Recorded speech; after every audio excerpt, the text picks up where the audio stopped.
En el nombre del Padre, del Hijo, del Espíritu Santo. Amén. Ven Espíritu Santo, y llena los corazones de tus fieles, y enciende en ellos el fuego de tu amor. Envía tu Espíritu Creador, y se renovará la faz de la tierra.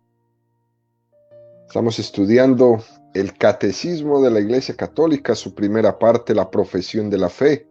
Segunda sesión, la profesión de la fe cristiana, y hoy iniciamos el capítulo tercero. Creo en el Espíritu Santo. Iniciamos este nuevo capítulo del Credo, donde nos vamos a sumergir en el estudio de la doctrina de la Iglesia Católica sobre la persona del Espíritu Santo. Vamos a profundizar hoy en estos números 683 a 686, para darnos una mejor idea o encuadrar mejor esta explicación. Voy a comenzar por la explicación del número 685 y luego regresamos al 683. Número 685 del Catecismo de la Iglesia Católica dice: creer en el Espíritu Santo es, por tanto, profesar que el Espíritu Santo es una de las personas de la Santísima Trinidad, consustancial al Padre y al Hijo, que con el Padre y el Hijo recibe una misma adoración y gloria. Por eso se ha hablado del misterio divino del Espíritu Santo en la teología trinitaria, en tanto que aquí no se tratará del Espíritu Santo, sino en la economía divina. Número muy hermoso que nos presenta el Catecismo, donde nos hace una explicación de qué es lo que se trata en una de las partes del Catecismo y qué es lo que se ha reservado para este momento. Ya hemos hablado, cuando estuvimos en las catequesis sobre la Santísima Trinidad, estuvimos hablando un poco del Espíritu Santo. ¿Recuerdan ustedes? Vamos a hacer un poco de memoria.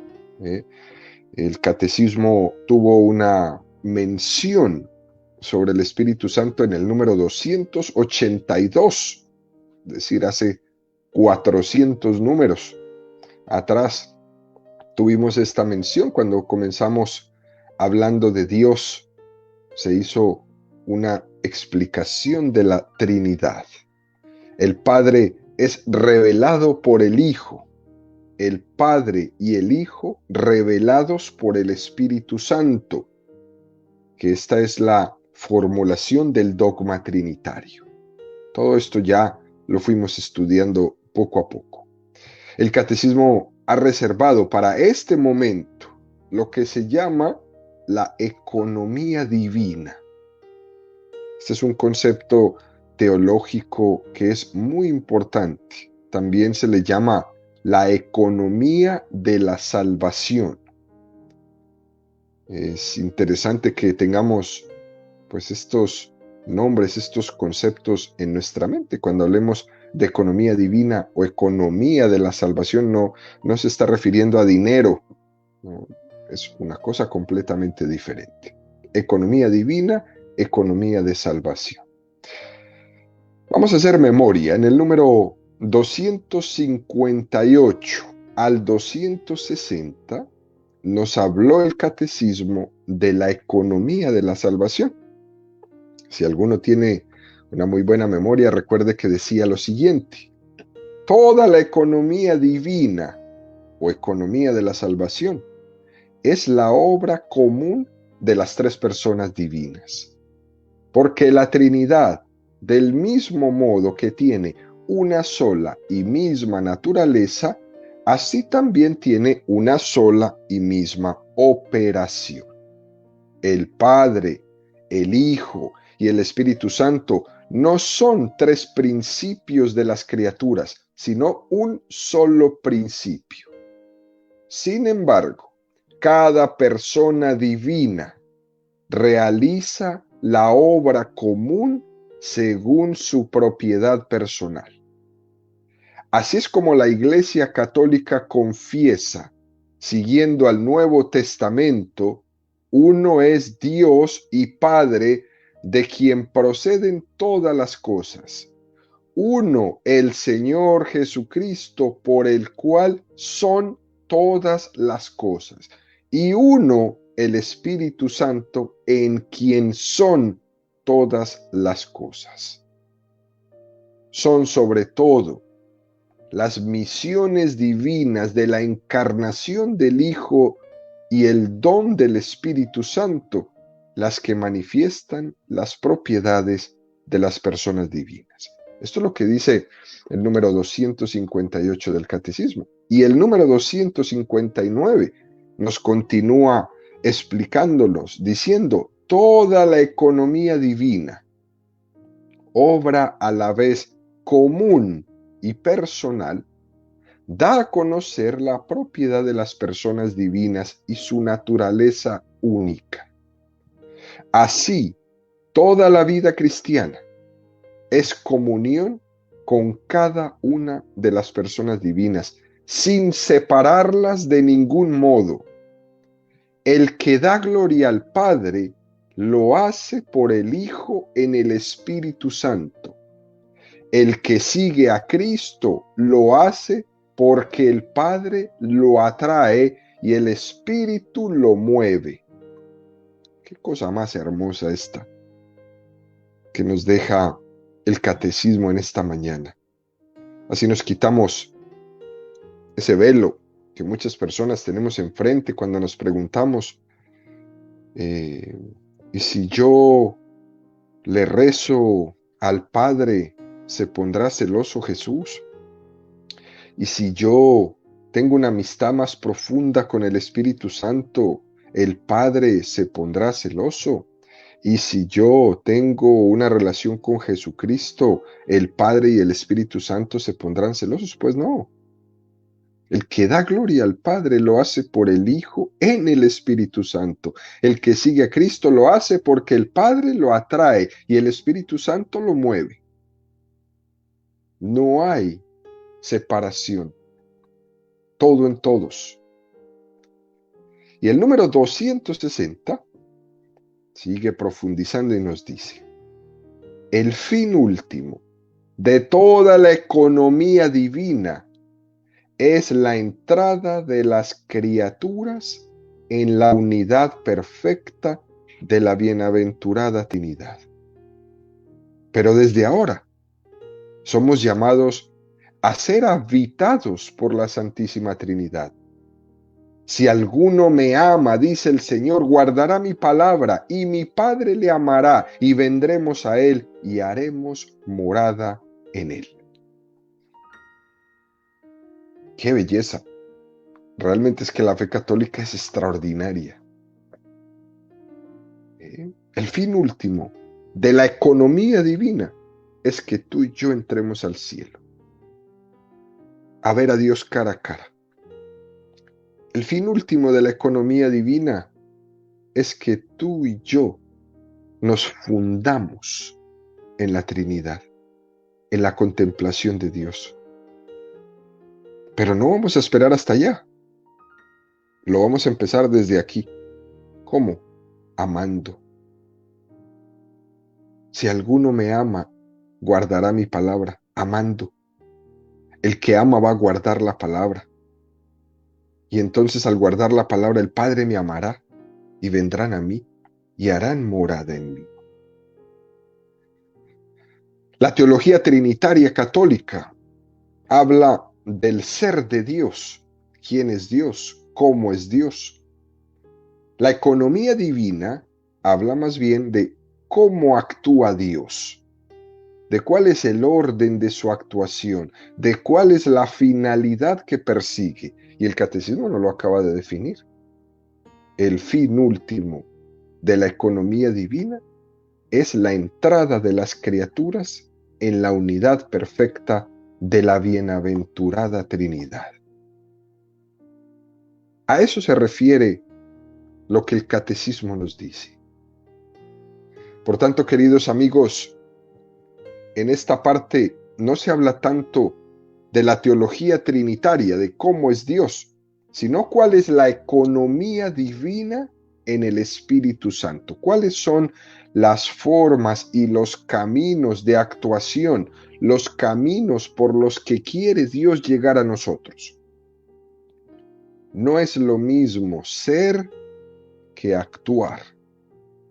Sin embargo, la economía de la salvación, ese Padre que envió a su Hijo, como lleva ahora adelante su plan de salvación para nosotros, es lo que nos interesa.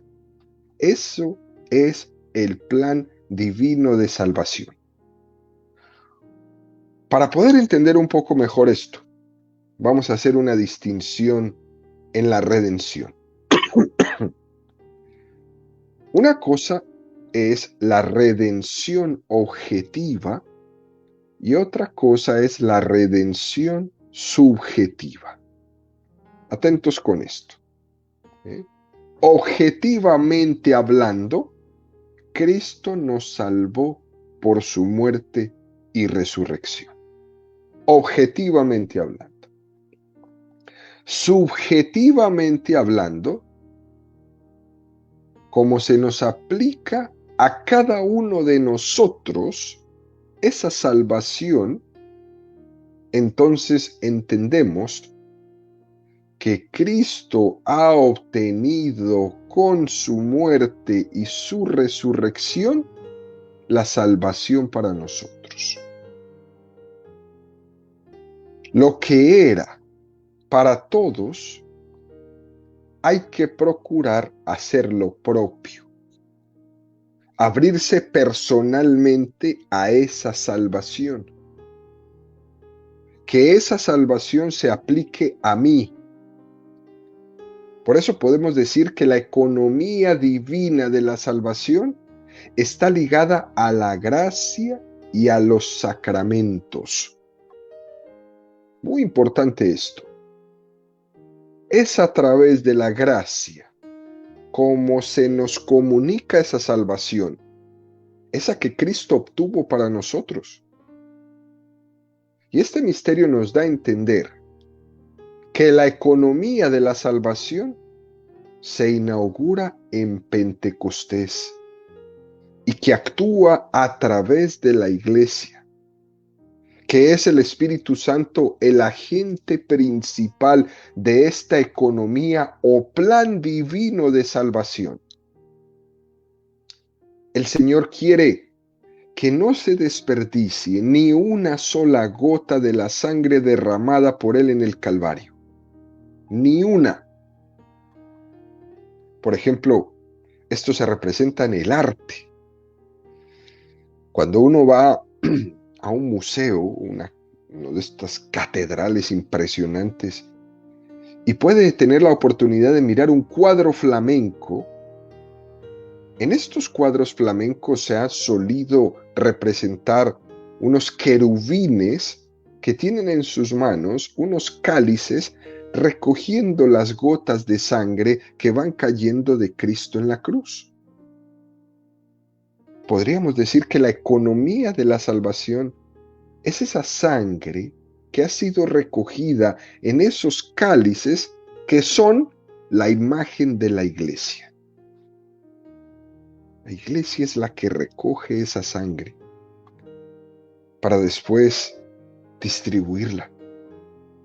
O otro ejemplo podríamos decir, del mismo modo que Dios modeló el cuerpo del hombre del barro de la tierra y luego le insufló el espíritu, que es imagen del alma, del mismo modo Cristo formó el cuerpo de su iglesia con la elección de los apóstoles. Pero luego le insufló el Espíritu Santo en Pentecostés. Y por eso es que nosotros podemos hablar hoy de una iglesia viva, de una iglesia del Espíritu Santo que no está en otra iglesia. Y esa efusión del Espíritu Santo es el comienzo de la economía divina de salvación. Por eso el Espíritu Santo habita en la iglesia, pero en la iglesia católica. Olvídense de cuentos, de que el Espíritu Santo está en todos los lugares. No, Él está en su iglesia y actúa a través de su iglesia. Él no se divide. Aunque más de uno diga todo lo que quiera, el Espíritu no se divide. Él está en su iglesia donde Cristo lo ha enviado. Él insufló el Espíritu Santo en Pentecostés a los 12 apóstoles junto a María. Y no más. No fue Jesús a ningún otro lugar a darles el Espíritu Santo, fue solamente a ellos. Y de ellos, por medio de sus sucesores, hasta nosotros hoy. Esto es una cosa preciosa, para no enredarnos la cabeza, o para que no nos la enreden otros con ideas raras. Esta iglesia, que ha nacido del designio salvador del Padre, que Cristo inició en la tierra con su predicación y que consumó con su muerte y resurrección, es la Iglesia Católica que está constituida por el Espíritu Santo y que está en permanente fidelidad a Cristo a la espera de su venida gloriosa. Es la Iglesia la que nos enseña a esperar que Cristo ya viene. Y el Espíritu Santo, que habita en ella, nos incorpora a Cristo, a su palabra, a su ejemplo, a su vida. El Espíritu Santo es la garantía de que permanecemos fundamentados siempre en la verdad de Jesucristo. Y ese Espíritu solamente habita en la Iglesia Católica. Juan 16, 13, 15. Cuando venga Él, el Espíritu de la verdad, os guiará hasta la verdad completa, pues no hablará por su cuenta, sino que hablará lo que oiga y os anunciará lo que ha de venir. Él me dará gloria, porque recibirá de lo mío y os lo comunicará a vosotros. Todo lo que tiene el Padre es mío, por eso he dicho, recibirá de lo mío y os lo comunicará a todos. Podríamos incluso resumir este texto del Evangelio de cómo Jesús es plenamente consciente de esa economía de la salvación, ese plan de Dios para transmitirnos a nosotros la salvación obtenida por Cristo, comienza en Pentecostés. Ahora regresemos al número 683 del Catecismo, queridos amigos, para ver esta belleza que nos presenta el Catecismo hoy. Nadie puede decir Jesús es Señor sino por influjo del Espíritu Santo. Dios ha enviado a nuestros corazones el Espíritu de su Hijo que clama Abba, Padre. Este conocimiento de fe no es posible sino en el Espíritu Santo. Para entrar en contacto con Cristo, es necesario primeramente haber sido atraído por el Espíritu Santo. Él es quien nos precede y despierta en nosotros la fe. ¿Qué número más profundo este? Nuestro primer contacto con Cristo es porque hemos sido atraídos por el Espíritu Santo. Podemos tener la percepción errónea de que el acto de fe es un acto de mera opción personal. Yo opto por Dios, pero no es así. Hasta en eso hay veces nos volvemos un poco soberbios. Yo opto por Dios, no es así. Fíjate lo que nos dice Jesús en el Evangelio. No sois vosotros los que me habéis elegido a mí, soy yo el que os he elegido a vosotros. Qué palabras más bonitas. No creo porque quiero creer, simplemente no. Es que Él me eligió. Es que la fe católica es un don, es un privilegio. No me la invento yo. Para esos que dicen, es que yo soy católico porque mi mamá de niño me obligó a ir a la iglesia. No, deja de decir tonterías. Tú eres católico porque el Señor te eligió primero. No eres tú no has elegido nada. Es Él el que te eligió. A lo mejor los instrumentos fueron tus padres, ellos fueron los discípulos, pero no fuiste tú. Es que yo era un bebé y a mí no me preguntaron. Es que por eso mismo, porque es que no fuiste tú, sino que fue Él el que te escogió, el que te eligió. La fe, antes de una elección nuestra, es una atracción de Dios. Eso no quita que haya un acto libre de nuestra parte donde nos adhiramos a Él.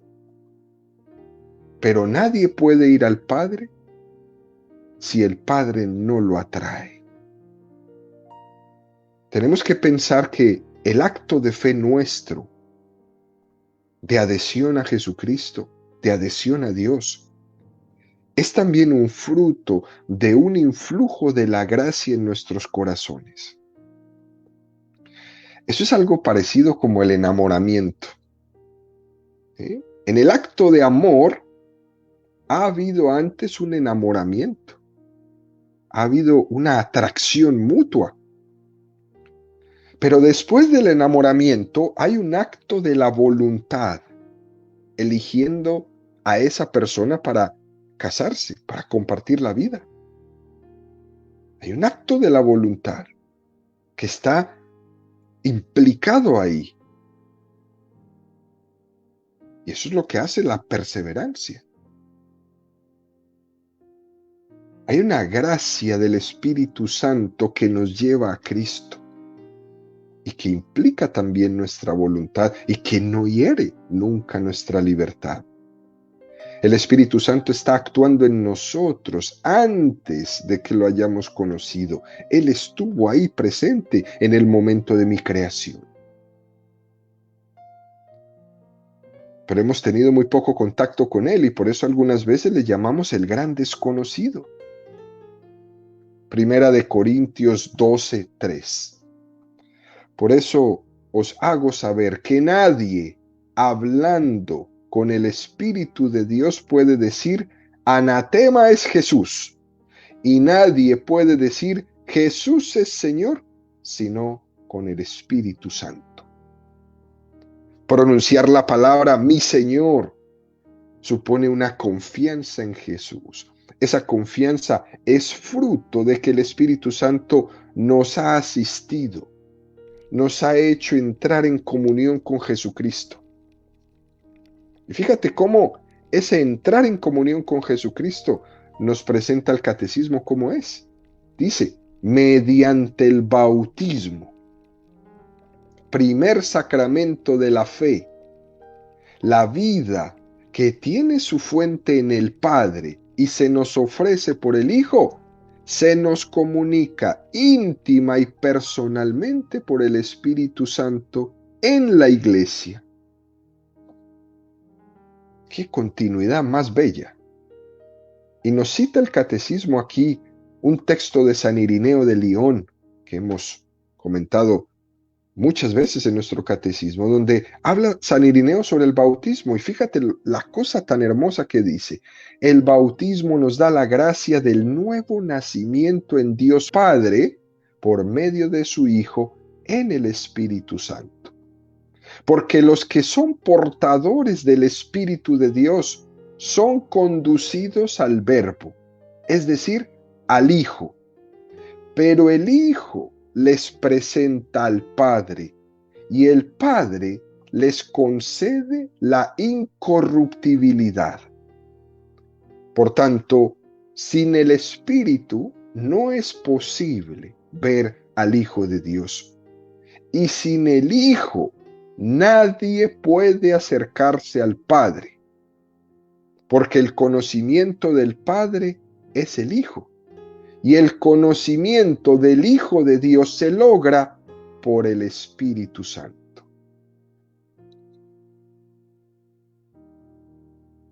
Mejor dicho, nos podríamos quedar solamente en este texto. Es realmente precioso y es el bautismo.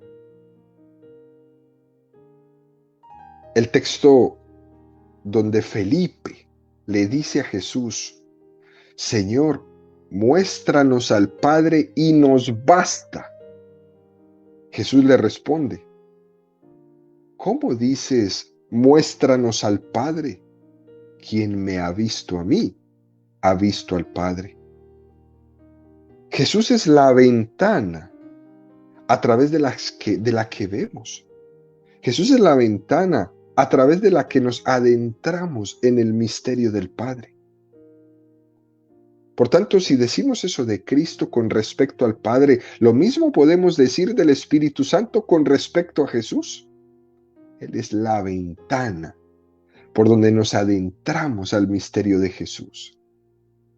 La vida divina tiene su fuente en el Padre, es ofrecida por el Hijo, pero entramos en comunión personal e íntima con el Hijo por el Espíritu Santo. En el bautismo tiene lugar esa aplicación concreta de Cristo, nacer del agua y del Espíritu. Esa es una imagen del Nuevo Testamento. El Espíritu Santo nos está injertando en Jesucristo. Eso es lo que significa nacer del agua y del Espíritu.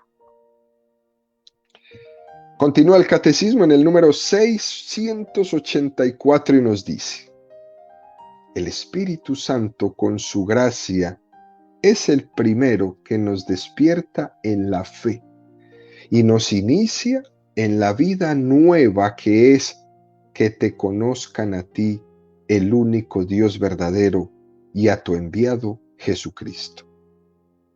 No obstante, es el último en la revelación de las personas de la Santísima Trinidad. Qué belleza esto que nos presenta este número. Y nos va a iluminar con un texto de San Gregorio Nacianceno, donde San Gregorio nos dice: el Antiguo Testamento proclamaba muy claramente al Padre y más oscuramente al Hijo. El Nuevo Testamento revela al Hijo y hace entrever la divinidad del Espíritu. Ahora el Espíritu tiene derecho de ciudadanía entre nosotros y nos da una visión más clara de sí mismo. En efecto, no era prudente, cuando todavía no se confesaba la divinidad del Padre, proclamar abiertamente la del Hijo. Y cuando la divinidad del Hijo no era aún admitida, añadir el Espíritu Santo como un fardo suplementario, si empleamos una expresión un poco atrevida, no lo podríamos hacer. Así, por avances y progresos de gloria en gloria, es como la luz de la Trinidad estalla en resplandores cada vez más espléndidos. Es decir, es verdad que el Espíritu Santo es el primero en actuar en nosotros. Es el primero en atraernos a Dios. El primer contacto con Dios lo hemos tenido en el Espíritu Santo. Y lo curioso es que, siendo el primero en actuar, es el último en ser revelado. Eso es lo que nos dice aquí en este texto precioso de San Gregorio Nacianceno. Él actúa de primero, pero fue el último en ser revelado. En el Antiguo Testamento se reveló especialmente el Padre Dios. En el Nuevo Testamento se revela especialmente el Hijo Dios. Jesús comienza a revelar al Espíritu Santo Dios. Por eso lo dice. Y en estos días, ya al final de la Pascua, estamos empezando a escuchar estas palabras. Conviene que yo me vaya para que venga a vosotros el Espíritu Santo. Y a partir de Pentecostés, que es la tercera etapa de la revelación, es cuando se revela especialmente el Espíritu Santo. Es el último en revelarse. Esto es muy lindo. Y así cada uno a través de la historia ha tenido su momento. El Padre en todo el Antiguo Testamento, el Hijo en todo el Nuevo Testamento y el Espíritu Santo en Pentecostés. Estas son las etapas progresivas de la revelación de Dios. Es la pedagogía de la condescendencia divina, así es como lo expresa San Gregorio Nacianceno. La pedagogía de la condescendencia divina, es decir, Dios condesciende, significa se adapta a nosotros. En el fondo, es el misterio de la paciencia de Dios. Dios se pregunta, a ver cómo me revelo a estos hombres sin abrumarles. No les puedo presentar este misterio trinitario de un solo golpe porque los abrumo. Así que vamos a hacer la revelación pedagógica. El Padre, el Hijo y el Espíritu Santo, cada uno en un momento determinado de esa revelación, sin que eso signifique que los tres se hayan dividido. La fe del pueblo de Israel, en un inicio, fue una purificación del politeísmo. Decía Israel, ¿qué pueblo hay que tenga un Dios como lo tenemos nosotros? Con esto daban por sentado que los otros pueblos alrededor de ellos tenían otros dioses. Desde aquí hasta la fe en el único Dios pasa un buen tiempo. Dios tuvo paciencia. Los demás dioses son hechura de manos humanas. Tienen boca y no habla, tienen pies y no andan. Dios tiene con nosotros una revelación pedagógica de condescendencia, de paciencia. El Padre nos va atrayendo poco a poco hacia Él. El Padre nos adentra en la intimidad divina. A Dios no le interesa que tengamos conceptos racionales de cómo es Dios. Dios lo que quiere es introducirnos en su intimidad. Por eso es que lo fue haciendo poco a poco, para irnos introduciendo en su intimidad. Igual que un niño conoce un aspecto del padre cuando es bebé. Cuando es adolescente, conoce otro aspecto de su padre más profundamente. Cuando es adulto, conoce otro aspecto de su padre desde la adultez. Crece también el conocimiento que tiene de su padre o de su madre en la medida en que él también va creciendo. Y así es Dios. No nos dio todo cuando éramos bebés, sino que nos lo fue revelando poco a poco y hemos ido descubriendo todos estos aspectos de la vida divina en la medida en que hemos ido nosotros creciendo. Por eso la iglesia es tan sabia en la distribución, en la administración de los sacramentos. A los niños se les bautiza y después se les catequiza para que reciban la comunión. Y se les catequiza para que tengan su confesión y reciban la gracia del perdón por el perdón de los pecados. Y después se preparan los jovencitos adolescentes para que reciban los 7 dones del Espíritu Santo en su confirmación. Y después se hace una preparación bien sea para el estilo de vida o la vocación a la que han sido llamados. La vocación al sacerdocio yéndose al seminario, la vocación al matrimonio cuando se presenta cómo se debe vivir una relación de novios, cómo se deben de preparar los novios antes de casarse. Hay toda una pedagogía. Así es Dios. Y por último, el número 686 nos dice: el Espíritu Santo coopera con el Padre y el Hijo desde el comienzo del designio de nuestra salvación y hasta su consumación. Pero en los últimos tiempos, inaugurados con la encarnación redentora del Hijo, cuando el Espíritu se revela y nos es dado, cuando es reconocido y acogido como persona, entonces este designio divino que se consuma en Cristo, primogénito y cabeza de la nueva creación, se realiza en la humanidad por el Espíritu que nos es dado. La Iglesia, la comunión de los santos, el perdón de los pecados, la resurrección de la carne y la vida eterna. El Espíritu Santo actuaba desde el principio en unión con el Padre y el Hijo, pero se ha revelado en estos últimos tiempos. Esto es lo más importante, queridos amigos, porque el Espíritu Santo que está actuando en nosotros debe ser acogido en nosotros como persona divina. No porque fue el último en ser revelado, no es persona divina, es una persona divina, como lo es el Padre y como lo es el Hijo.